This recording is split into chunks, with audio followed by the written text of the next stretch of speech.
Has photography lost its magic? Is it not fun anymore? I wanted to spend this video talking about 5 things that we constantly seem to allow to suck the fun out of photography in 2023. Number 1 is we often lose sight of why we're taking pictures in the first place. We have so many inputs telling us what to shoot and when to shoot and why to shoot and how often to shoot. All of these inputs get us second guessing our original intent and motives behind why we picked up a camera in the first place. There's so much noise out there and we are constantly listening to it. So we have to stop listening to the noise. Something drew you to photography and something is drawing you to continue your pursuit. And that's really all that matters. Most opinions are not worth your time. The only opinion that's worth your time when it comes to your art is yours. We let too many voices in and listen to way too many things like social media, YouTube, our friends, whatever. We have to stop listening to the noise. The most unique voices out there right now are generally insulated from the noise.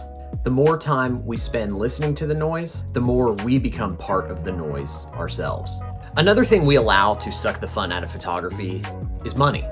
It's doing photography for money.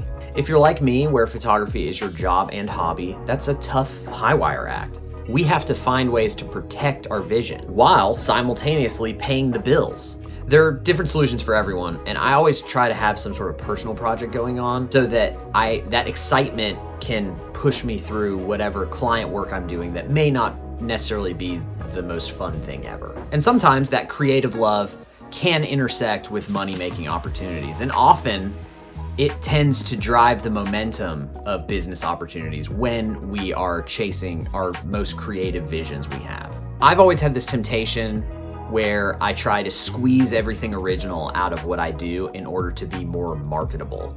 And there's no faster way to begin resenting photography than that. Number 3, we let this idea of the algorithm suck the fun out of photography.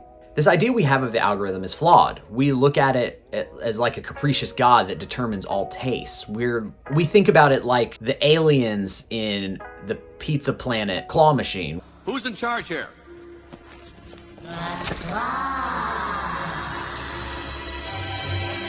Claw's our master. Claw chooses who will go and who will stay. This is ludicrous. But the algorithm is just made up of people and people's preferences in a very crowded space. And there has to be an edge to our work in order to stand out in the noise of social media. But just because people don't see our work doesn't mean it's bad. It just means it didn't make it to the top of the pile for whatever reason too. We don't know there could be a million different reasons why no one saw your thing that you posted. And honestly, maybe our work isn't meant for the top of the pile. Maybe it's too niche. Maybe it just needs a loyal small tribe of followers that we can have a relationship with. Maybe it's not meant to be Mr. Beast levels of popular. But the chase for growth takes our eye off of the ball of our actual work itself. And if we instead spend that energy to make the best work we can, and we stop thinking about the claw, we may actually end up making our way to the top of the pile.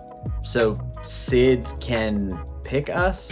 All right, double prizes! This is probably a bad metaphor, but you get it. Nothing sucks the fun out of something like burnout. All the things we're supposed to chasing take so much work and time and effort that it's easy to get worn out. It's easy to think that we need to be taking photos every second of every day and creating constantly. But sometimes, for me, my creativity is enhanced, actually most of the time, my creativity is enhanced by doing nothing.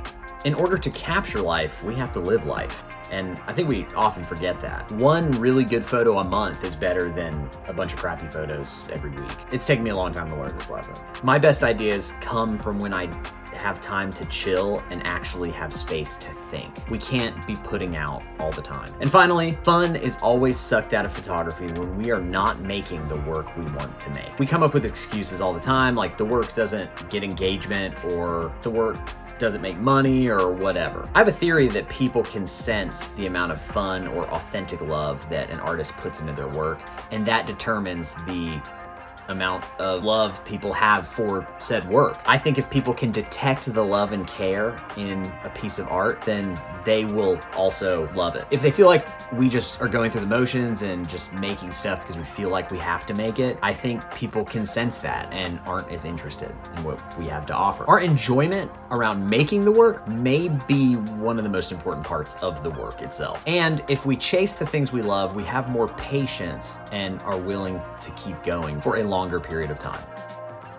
I hope that this helped anyone who's struggling with any of these ideas and who's lost in feeling like photography has lost its fun. I feel like photography is the most fun thing that I do. I love it more than anything. I've never been interested in something as long as I have photography, and my love for it continues to get stronger as each year passes. But I see a lot of pitfalls, and I go through seasons all the time where it just becomes not fun. And when I try to dissect what's not fun about photography anymore, I realize me not protecting my vision, it's me listening to too many things, it's me focusing on the wrong stuff, and ultimately it's me just losing sight of why I love photography in the first place. You can follow me on Instagram at Will Malone, and please subscribe to this channel if you want more bad metaphors that are just an excuse for me to reference movies I like. In case I don't see ya, good afternoon, good evening, and good night. Yeah.